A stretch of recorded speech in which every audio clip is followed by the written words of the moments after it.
il y a une quinzaine d'années, le fleuve n'était pas très à la mode. Il y avait un petit, pas dégoût, mais enfin en tous les cas une petite répulsion par rapport à cette couleur qui était, et qui est peut-être encore pas tout à fait bien saisie par les gens. Quand on vient là, quand on vient sur le ponton et on voit cette eau, on a envie de s'y mettre dedans. On a une convergence de ces éléments et encore plus accélérée par cet ouvrage. Et on a des courants qui peuvent atteindre jusqu'à 3,50 m, 3,60 m secondes.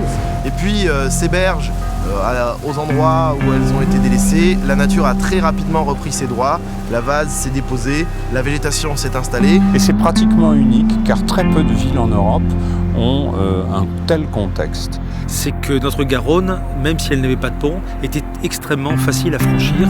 Tout le monde connaissait les gondoles à l'époque, alors que maintenant, personne ne peut se rappeler des gondoles.